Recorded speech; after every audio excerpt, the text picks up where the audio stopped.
Welcome to the Neurogenic Integration Podcast, where we explore the incredible potential of neurogenic tremoring beyond the basics. I'm Alex Green. And I am Sivia Songshields. Together, we'll be diving into how this natural, innate process can be seen and applied across different professions, healing modalities, and in scientific research. Whether you're a practitioner, a coach, a therapist, a body worker, or a researcher, this podcast is for you. Join us as we uncover the science, share experiences, and explore how neurogenic integration is revolutionizing the way we approach stress, trauma, and well-being. So take a breath, get comfortable, and let's dive in.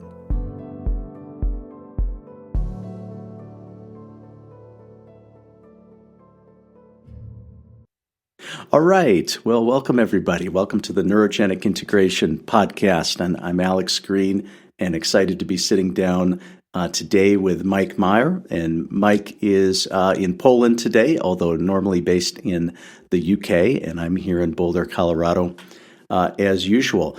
And just briefly, I want to tell you a little bit about Mike and his background, how I came in contact, got to know Mike a little bit, and then some of the themes that I'm hoping to discuss in today's podcast. So just briefly about Mike specifically, he's a breathwork coach, educator, and content creator, best known for making functional breathing practical, grounded, and accessible for stressed, high-performing adults. And he's the founder of the Take a Deep Breath YouTube channel, which is one of the largest breathwork channels on YouTube. Kudos to you, Mike, for building an amazing channel there.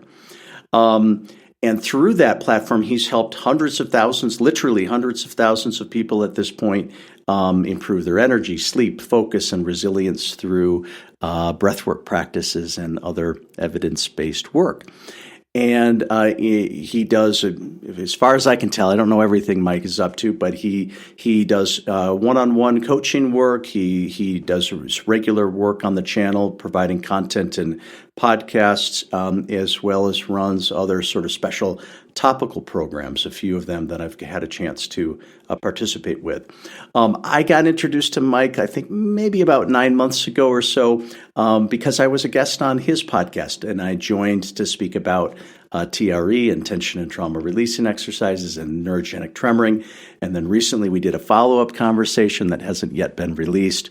But in those couple of conversations with Mike, something that I found in common was somebody else who's interested in the contemporary world of physiological, evidence-based physiological practices, embodied practices, everything from breath work to movement work, neurogenic tremoring, and related health and wellness things.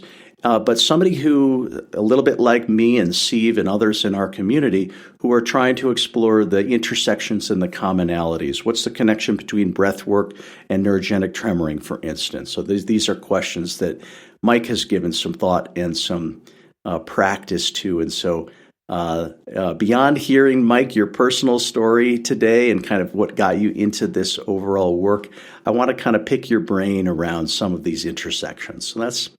So that's our guest, Mike. Welcome to the show. Well, Alex, thank you for having me. I'm really excited to sit down. I always love talking with you. You have a very grounded, calm presence. So already through the waves of the internet, you're helping me feel a little bit calmer and a little bit more at peace. Oh, wonderful. Oh, cool. Good. Thanks for saying that.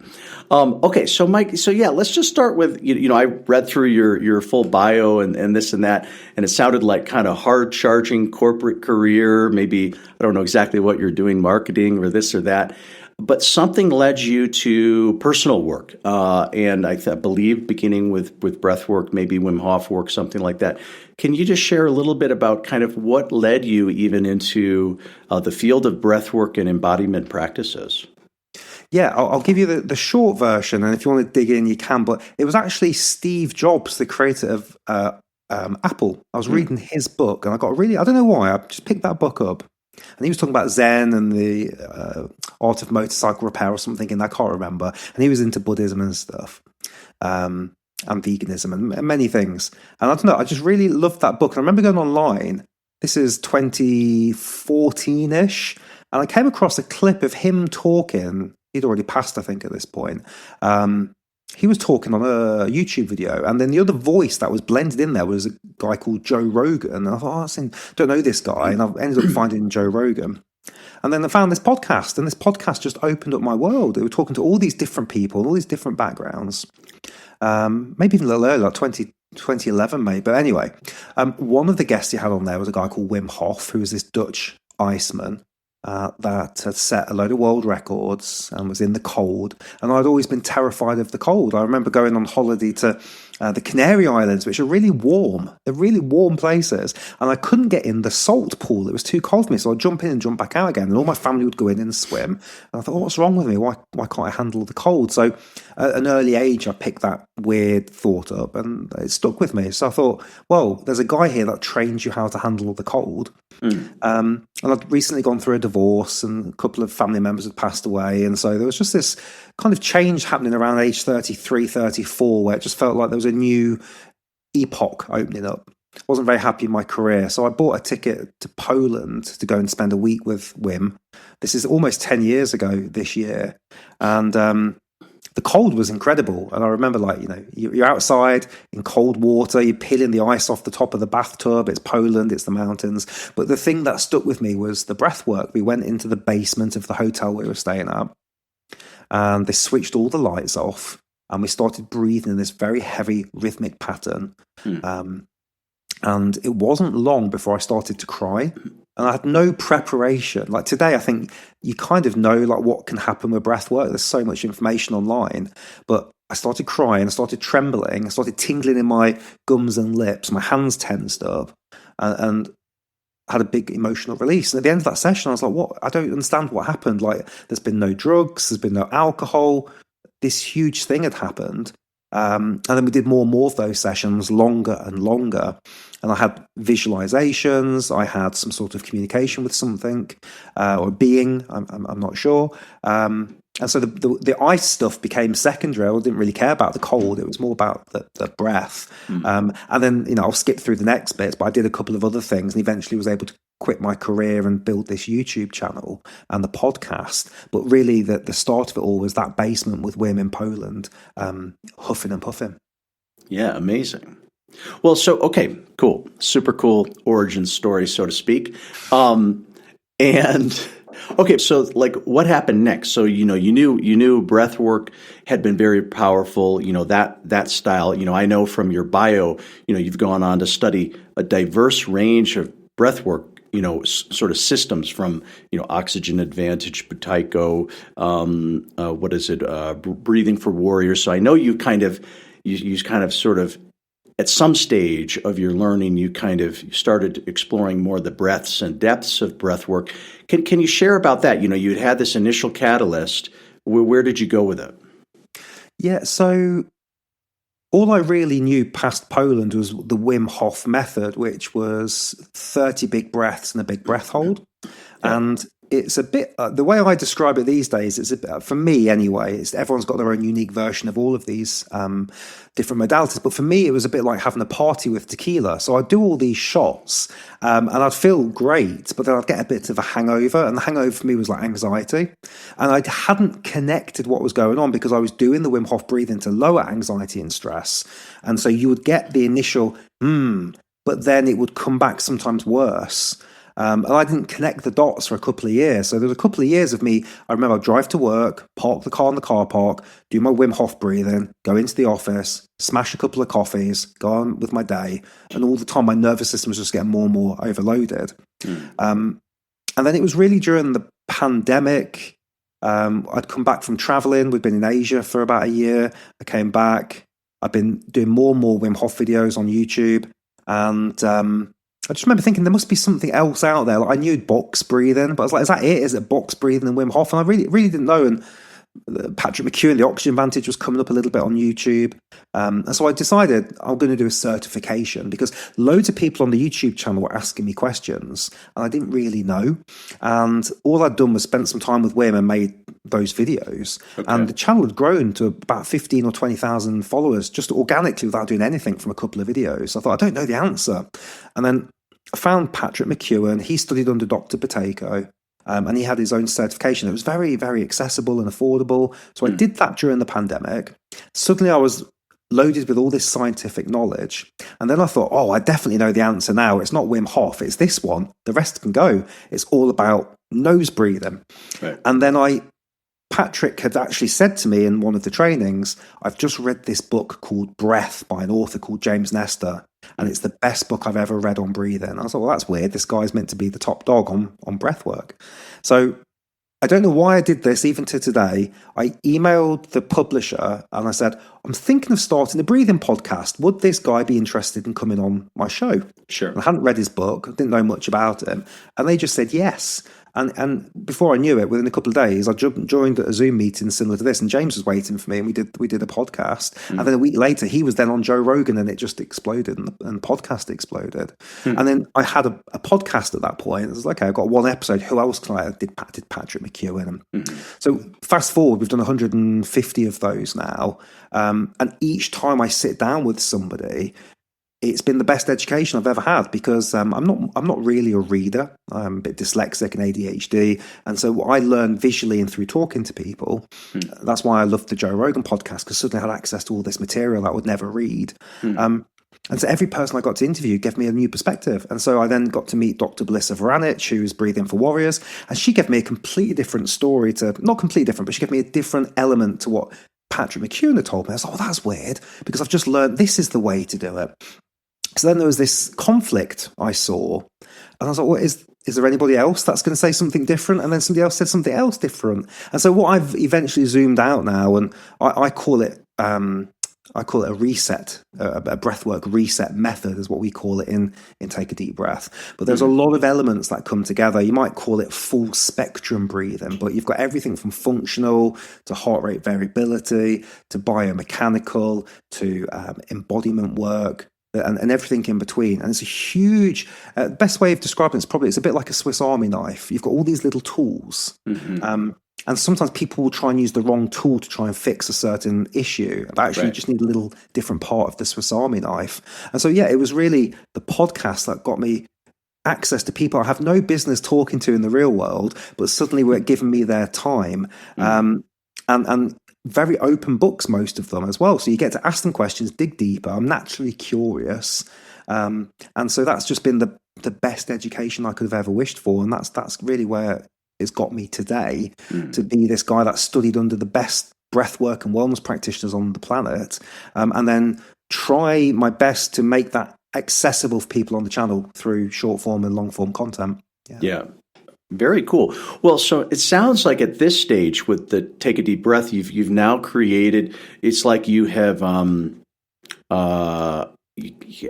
a sense, sort of taken from this breath that you've studied with and put together this Swiss Army knife, as you call it, which sounds very cool. So for somebody who was a beginner, like, I guess here's the best question. Can you just, you've thrown a few words out here, functional breathing versus transformational breathing, heart rate variability, So if I was a beginner, introduce me a little bit to the major pieces of this Swiss Army knife. Like if I say, hey, Mike, I want to know what's included in this field of breath work. Map it out for me a little bit. Could you do that a little bit? Yeah, so I'll start large and zoom in a little bit. So really, you've got two big categories of breathing. You've got, people might call it transformational. Sometimes it's called holotropic, conscious connected. And that tends to be a bigger breath and a faster breath and for a longer period of time, and doesn't require any of the functional stuff we'll talk about in a second. And this is often attributed online with emotional release. Sometimes people will say trauma release. You might make a lot of noise. This is more cathartic, more the Stanislav Grof kind of stuff. Exactly. Yeah, exactly. So all of that. And that's a big chunk of breath work. And that's probably what most people have seen on Instagram when they see somebody crying or something with breath work.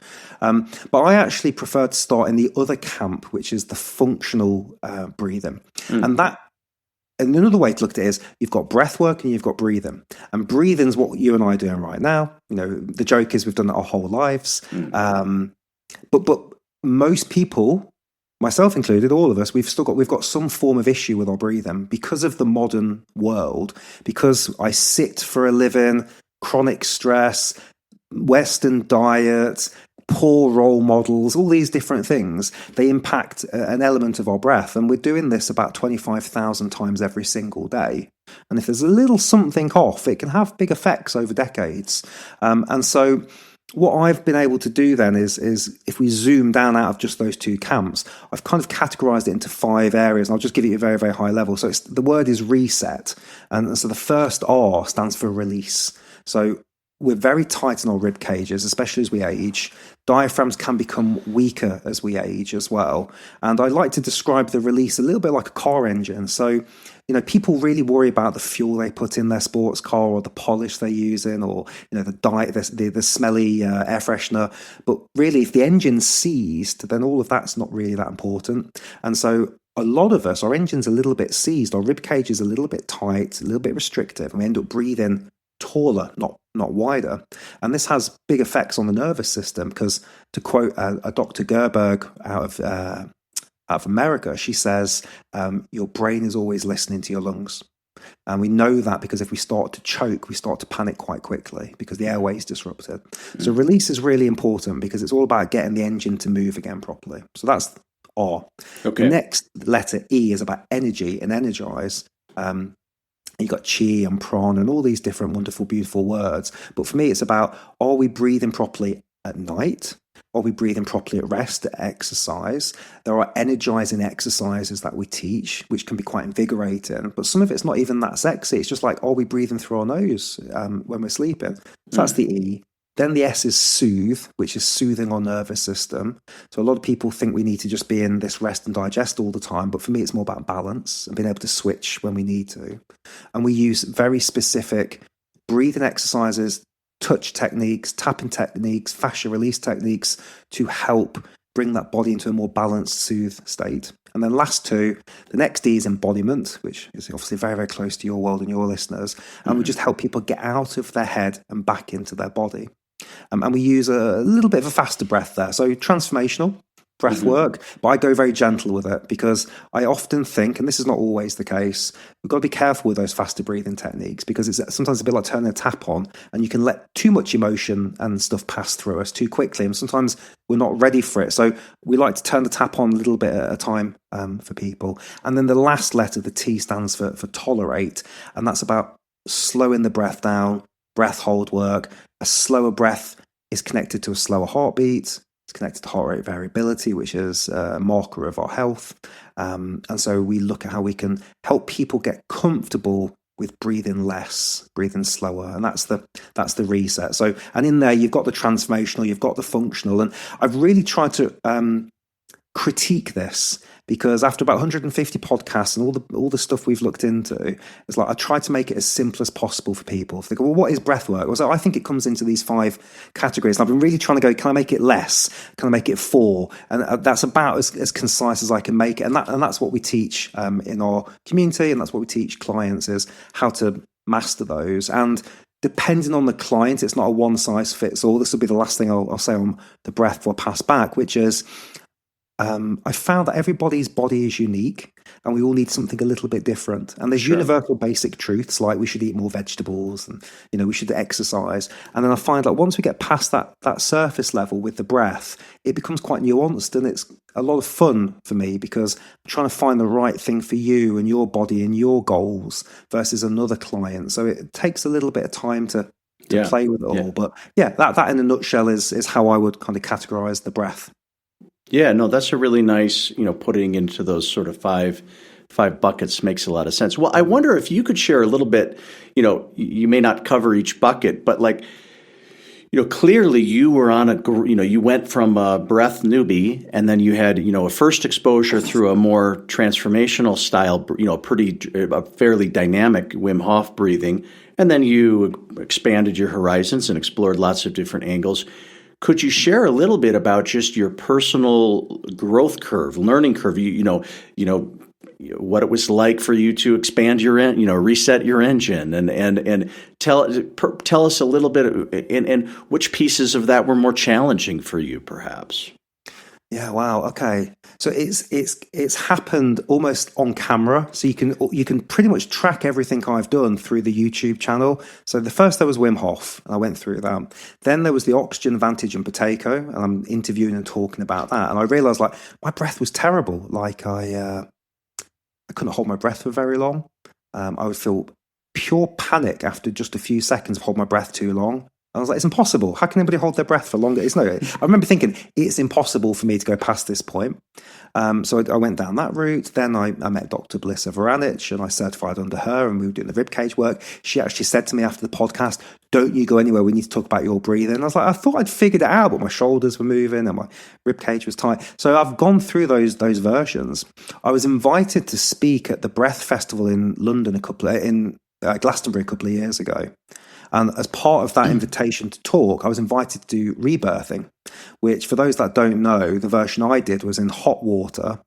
I think Leonard Orr actually used the same hot tub. He was like the father of or grandfather of Rebirthing. So it was in Glastonbury. It's hot water. And you do this under safety protocols with the right people. So anybody listen, don't do this by yourself. Your face goes in the water. You wear a snorkel. They're playing the womb noise. And you're doing a conscious connected circular breath. And I remember going into this going, this is BS. Nothing's going to happen here. I'm very left brain science. This is silly, but I'll do it because I don't want to be rude. And I remember just a few breaths in, not many, a few breaths in, I could hear like a young girl screaming. And I remember thinking, and the womb noise is playing on the speakers. And I thought, oh, that's weird. Is somebody else doing the rebirth and while I'm doing it? Because I thought this was like kind of my turn. Maybe they brought somebody else in the water. And it was me. It was me. At the end of each exhale, I could hear this like really high-pitched scream happening. And before I knew it, I'd gone into what the rebirthing teacher called a full rebirthing experience. My hands had locked up into little, what I would class as baby hands. And I was in this process. I was in the water for not very long, but the entire process took about 4 hours. And I was just crying. And the first thing they say to you as well, I think they're feeling you. She put me on her shoulder, and she's playing the part of the mother in this. And she put me on her shoulder and she said, I'm so glad you're here. You're so welcome. And I was just roaring my eyes out. And so this was a process that I went through. That was my first true experience of this big transformational breathing. But it took me about 3 to 4 weeks to come back. I remember just being in my home and bursting into tears like a week later. Like it really did something. So I was like, this is really powerful. You've got to be really, really careful with this. So that was one of my big processes that I went through. Sure. And I've just tried to sample all these different things. So I'll go off and I'll do different breathing exercises. And I kind of whittled it down. In the end, with the conscious stuff, I went for something called Vivation, which we've spoke about before in Wyoming. And I liked that one because it was body led.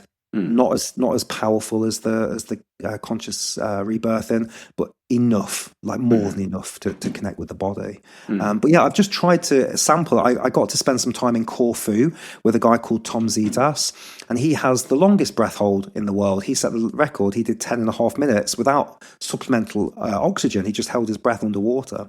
So I got to train under him, and he tripled my breath hold in 3 days. So I was a minute, and by the end of those 3 days, it was over 3 minutes. Again, faces in water, you got to do it under supervision. But he taught me techniques to relax the nervous system to do that. So I've tried to play with all these different character types out there. You know, the fast, the slow.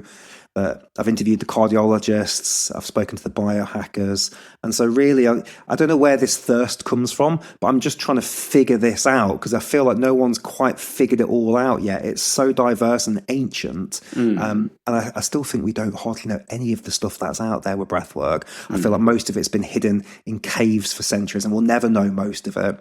I interviewed, I'm going on a bit of a detour here, there was a documentary called Ring of Fire from the 1970s, and it was about two brothers, and they went to Indonesia, and the documentary is incredible. They're living on a ship made completely out of wood with no electrics or anything, and they're on that ship for months eating just this gruel, and the whole thing's been filmed in the 70s. They had cameras and tapes, and they go to Indonesia because one of them's got a problem with his eye, and the doctor for fun starts electrocuting people with his hand.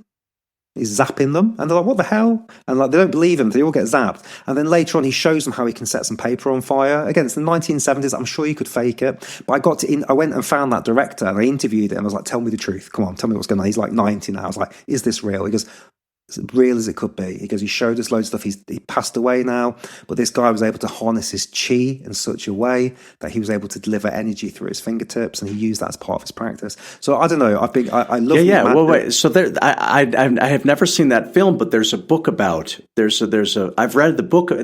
It's somebody Chang. That guy you're talking. Yeah, Kevin Chang, mate. I'll come over his first name. Yes, you're right. Something Chang. Yes. And I read the book, and my mind was similarly blown with it. And then later, when I was living in Honolulu, I met somebody who had lived in Indonesia, had met with him, trained with him a little bit, and attested, the same paper, setting things on fire, etc. So, sounds pretty legit. Yeah. I don't know. I mean, I know you can fake it. I'm sure there's chemicals and things, but they're all getting these electric shocks. I choose to believe that that's possible. And he was saying it's like 20 years of meditation to do that. And nobody here is doing that right now, at least that I know of. Everyone's on social media doing, short things. And so, I don't know. I get really excited when I think there's magic out there still. Like with the Wim Hof situation, when I did a deep hour-and-a-half session, and I had this conversation with this being. I don't have a proper word for it. And all it said back to me was, "I'm so glad you're here." And then it went, "See ya," and it left. And I was like, it was as real as anything. It was visual. I could see the colors. It was like an eye. Maybe it was the brain doing something. It was DMT being released. I don't know, but it felt very real. And so again, these things excite me. So I've got this left brain. I need to understand all the science of breathing, but then I've also got this right side, which is like, oh, I love all the magic, and I want to learn about all these ancient techniques, and we'll probably never figure it out, and that's okay. So yeah. So cool to hear the pieces. Well, using the example of, you trained with the guy in Corfu and tripled your breath hold. Is that the kind of like, could you do a 3-minute breath hold right now, or do you have to be sort of like training daily at to maintain that, or how does that work? I wouldn't do it now. No, it's so funny. I'm about to start a documentary on Sunday, and for 3 months, I'm going to go through CO2 therapy.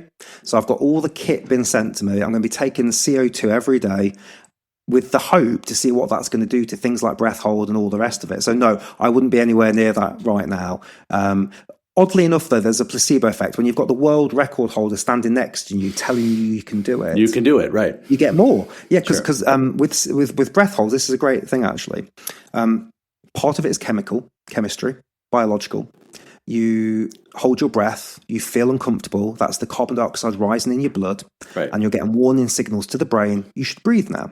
Yeah. That's the first thing that happens. But then you have a mental override. And so if you've got strong willpower, you can go over that point. So like Tom, who set the world record, he got to the point where he just saw the world going black. He was blacking out, and he was like, "Okay, it's time for me to come out and breathe now," because he had such strong willpower. He'd gone past the point of biology. So yeah, it's like the thing I'll say to a client is when we're testing this, it's like, look, if you had to go and save a kitten right now that was trapped under a swimming pool, you could hold your breath for longer than this. We all can. So it's like different situations allow for this as well. But no, I think you can train your breath really, really quickly.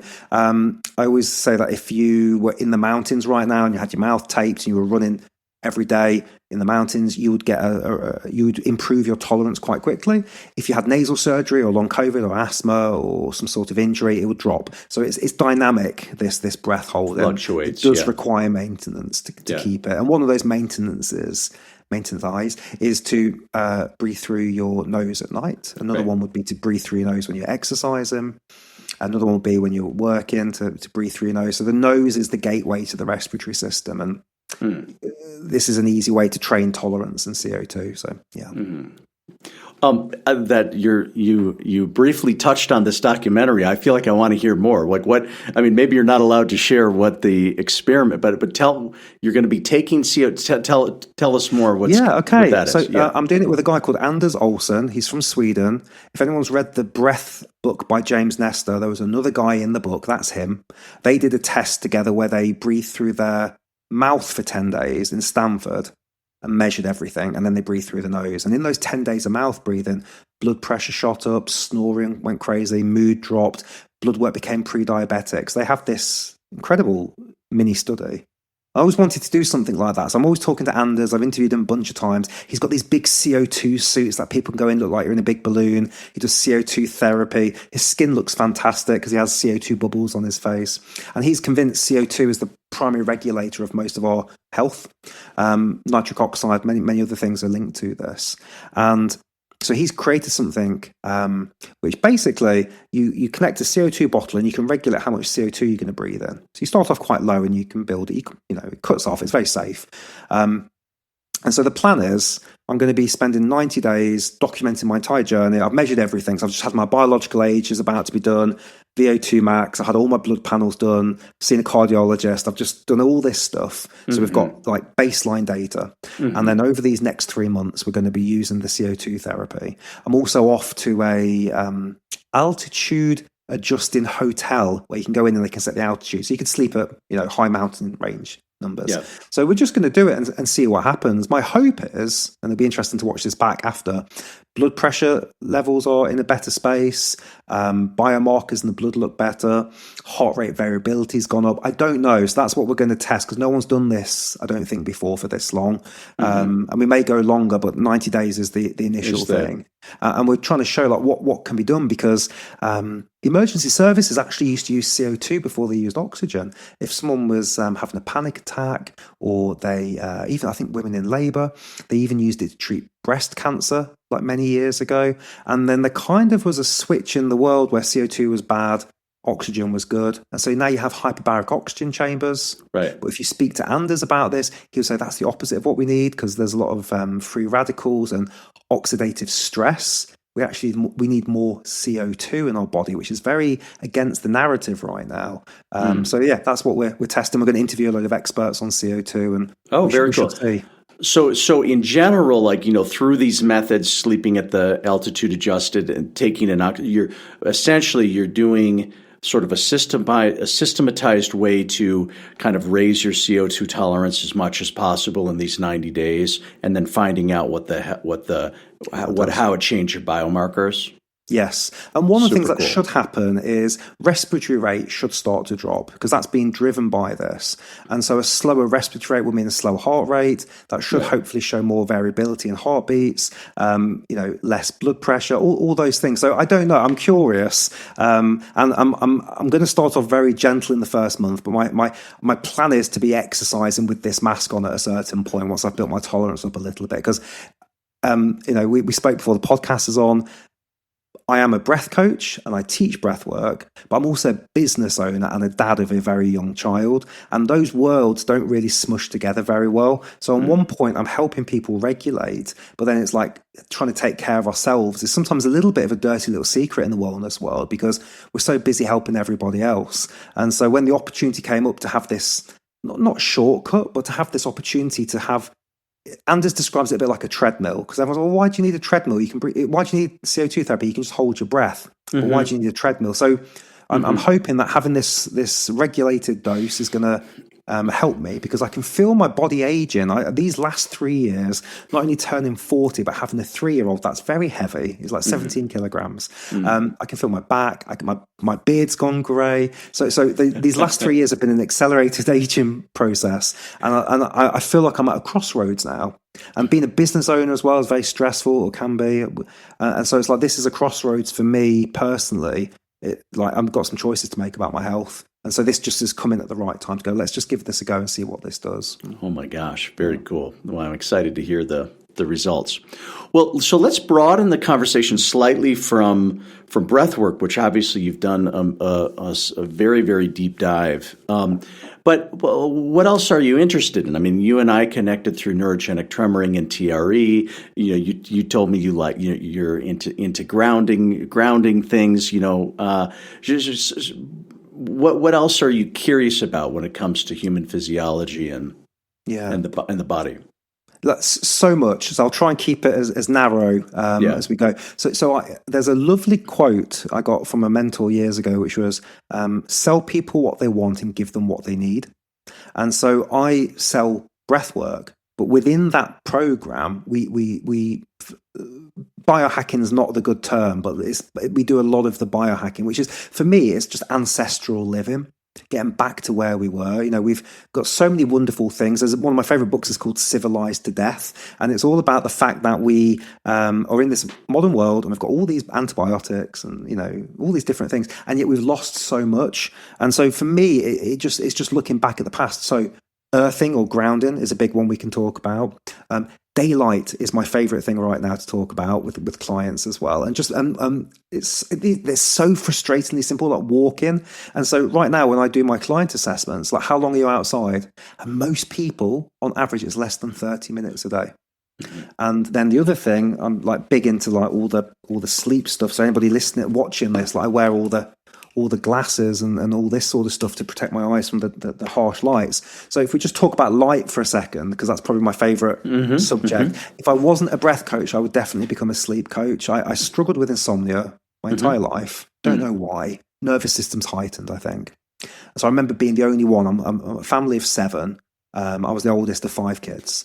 And I would always be the one that was always awake. I'd have to go and wait. Dad, I just had a creak downstairs. Can you go and check if there's a burglar? So always alert. And over the years, I wanted to fix that. So for example, right now I sleep with earplugs, which makes me sleep beautifully. Take magnesium and all these different things. Do the light blockers. But what I learned through the podcast, I had this really very divisive neurosurgeon called Dr. Jack Cruz on. I didn't realize he had such a big following, and the podcast just went insane. And he talks a lot about light, and he's basically saying we've got it the wrong way around. So right now I'm indoors. I've got all this artificial light hitting my skin. We don't really know what the LEDs are doing to our skin. We think we know, but we don't. It's very new technology. And if you go back not many years ago, our entire existence was no LEDs, probably some candlelight or fire during the night, which is very, very low lux. Helps you sleep. And during the day, we were outside all day. And now we sit in gloomy rooms all day with screens in front of us, with blue light coming at us. It disrupts our melatonin levels. It may be doing other things to our immune and endocrine systems. We don't know. And it's problematic. So we've completely flipped it. We've lit up our nights and darkened our days. And our circadian rhythms are so confused. And then when your sleep is off, everything is off. And so the big thing we talk about now in the programs is you've got to get outside. Even if you're just sitting there with your coat and you've got and we'll talk about grounding if you want as well. You get your shoes and socks off. Just go and wrap yourself up and have a cup of tea in the morning or a cup of hot water and just get some daylight on your skin. And even with me knowing all of this, my blood work's just come back. My vitamin D's in the toilet is so low. So I'm going back on the vitamin D. And I really made a conscious choice last year to have my shirt off in the garden as much as possible. I even bought a little standing desk and I had it in the garden so I could work. And I was like, I bet my vitamin D is through the roof now. Still really low, Yeah. So that's a big one we can dig into. We can dig into earthing, but daylight, grounding, ancestral living. Earthing's the big one. We've got an earthed bed. So I've got a cable that goes out the window into the soil. The short version is it's taking any static out of your body is probably the easiest way of describing it. But when you look at a documentary called The Earthing movie, I think it's had 7 million views on YouTube. They talk about this reduction in inflammation in the system and how all mammals are earthed all the time. And so were we up until a couple of generations ago, where we decided to disconnect, put rubber under our feet. Rubber shoes. Yeah, rubber shoes. And then the worst bit then is when you're disconnected, you're touching your phone that's on charge. And so you're full of all this extra energy, ampage, whatever you want to call it. And some believe that that's just driving havoc in our nervous systems, maybe related to certain diseases. And so again, it's nothing groundbreaking here. It's like breathe through your nose, touch the earth with your bare feet, get some daylight on your skin. It's nothing. It's not $1 billion treatment you need. It's just getting back out. And so the idea of just going for a walk, I think years ago was considered more of a thing. But now it seems like it's hard work to get people out. It's like, you need to get outside. Well, I haven't really got time to get outside. And you think about that, you think, well, you haven't got time to go outside. What are we doing to ourselves? So it's very upsetting to be on the other side of that. But in these times, we've always got this lovely thing, which is we've got this information, sometimes too much, But I think if we can tune into the right kind of frequency and we can listen to some of this, you kind of know intuitively it feels right. Like if I said to you, you just need to eat cow's liver all the time and be on the carnivore diet. I don't know, some part of me is like, I'm not sure that sounds that good, because I kind of feel like vegetables are good for me, but I don't know. I know some people thrive in it. I don't mean to trigger anybody, but like if I say to you, look, you need to go outside more, like instinctively think there's probably nothing wrong with that, as long as I'm not being silly and getting burnt in the sun, right? Or go for a walk. I don't think many people can criticize that. Train really hard every day. That's, you can go too far, but I think going for a walk, I don't think people can really criticize that too much. So I'm very much into that stuff, and I think that's born out of me just wanting to be healthier. And then the more I speak to these experts, and there's like tons of science on it, you're like, oh my God, there's actually loads of benefits to being outside, and there's loads of disadvantages of having blue light on your skin. So I'll just close off on that. But yeah, I think that's the basis is the ancestral stuff. Yeah. Super cool. Well, so let's talk about tremoring a little bit. You had Dr. Berselli on your show, but how did it get on your radar? How did TRE get on your radar? What have you learned? So has it been interesting for your journey at all? Yeah. So my best friend who I met on the Wim Hof retreat, he said to me a couple of years ago, my body's doing this weird thing. And I was like, He said things like this before, and he's often right. But I was like, I was a bit skeptical. I was like, what do you mean? He goes, well, it's kind of doing this like kind of shaking and it's like, and I'm making all these noises and these grunts, and afterwards I'm just loose and released. And I was like, I don't know. And then I can't remember when it happened for me, but maybe that unlocked something in my brain. And I remember, when you're lying in bed and you just kind of sit up, maybe you need to grab something, and you just kind of tense your stomach a little bit. My stomach started to tremor from that kind of crunch position. And maybe listening to what my friend had said to me, I was like, oh, that's weird. And as I laid back down, it wanted to do it again and again. I was like, oh, that's really weird. And I kept getting into these like little crunches. And I said, is this what's happening to you? He's like, yeah, that's how it started. So we were at an event, we were sharing a hotel room. He's like, just show me what you're doing. And I started doing it, and he's had no training. And he's like, all right, show me. And like, because, just relax and let that happen. And my body started to, I think you called it pendiculation. I might have got that wrong. It started doing all these things. And so we were just exploring that for a while, me and him. And then I was doing an event with my other business partner, and Dr. Berselli was invited because of my other business partner when we did this big breathwork event. And he wanted to try his work on something. He already done it with Tom.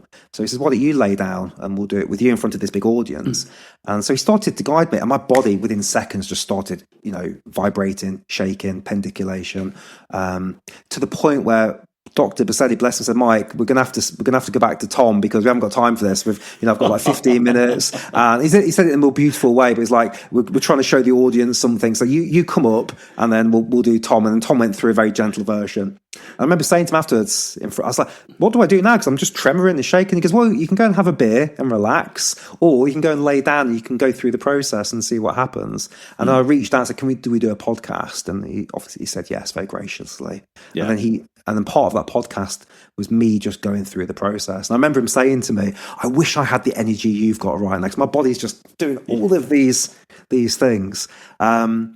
I wish I practice it more, and that's part of the reason I'm excited to go through your teacher training. I attended a session this week, and I'm excited to learn more. But the weirdest part I've had with these tremors was I was doing some training in Wyoming, I mentioned, I think, before to you, and we were doing the conscious connected breathing, and every time we would do the conscious connected breathing, my diaphragm and stomach would do that thing, just going crazy. Yeah. And there was a kind of spiritual masseuse there. She thought I was maybe having some sort of Kundalini awakening, she called it. But what it turned out to be, I was able to solve it myself. It was really interesting. My body was doing these spasms, and I was fighting it. And I was like, no, because I can't mix two modalities. This is about vibration. It's not about TRE. And I'd already asked loads of questions. I think I was annoying the instructors a little bit. So like, my body wants to tremor. What should I do? It's like, well, that's not what this is for, So they weren't TRE certified. Sure. They just didn't know. And so in the end, I just allowed the tremor to dictate my breathing. So every time my stomach tensed, I allowed that to be my breath. So it was like, and it wasn't long. It was a minute of that, and my area kind of went, we're done now, and it stopped.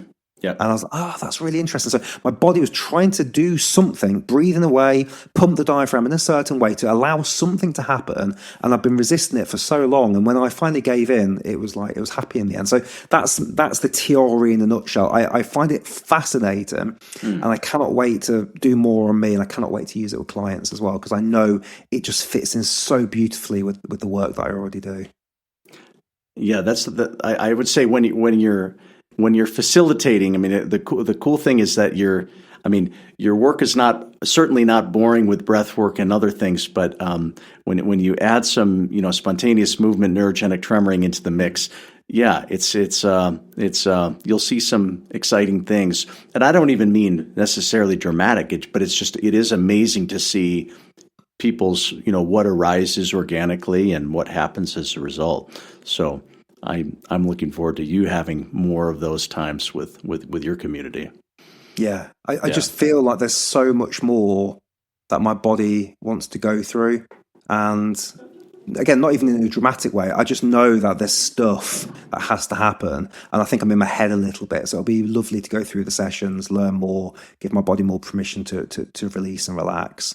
And that'll be interesting as well, because my fascia's very tight, my shoulders are very tight, and just the little bit of work I've done with this has been very interesting. So yeah, I cannot wait to go down the rabbit hole. Very cool. Well, Mike, this has been a cool journey through your world, kind of how you're navigating and exploring it. Is there anything? I always like to ask the question, like, sort of like, where are you headed? Like, is there anything? I mean, you told us about this awesome documentary and experiment you're doing, so that's kind of a near-term future. But yeah, is there anything else that you're, sort of you're directing yourself towards, or a vision of something else you want to bring into your work or your personal exploration? Like, what's coming down the line? I think the big message I'm getting at the moment is everything's been online, which has been the best gift. I worked in the offices for many years, and this business is an online business. And so I work with people all over the world, which is incredible. But it's actually a bit lonely as well, because I'm in here or in my other office. And so I think where I am heading is more in-person stuff. I just have that calling now, because it's been years of me just being on a computer talking to people. And so I'm hoping with the TRE and the other work, just to get around humans again and be in the room with people. That's what, I never really thought I needed it. And then you have a gap from it and you're like, oh my God, I need to be around other people. And then having a little child as well, that obviously becomes your main world. And I've gone from being a corporate guy in hundreds of meetings throughout the year, traveling. I used to go to South Africa and up in Edinburgh, and business expenses and all the good stuff of the corporate job, not the bad stuff, but the good stuff. And to go from that to being in one location with a screen with a child, it's been very, very challenging, internally, to deal with that change and that change of identity. And so the thing that I'm looking forward to, I think hopefully this year, is to get into groups again and do some group work. Yeah.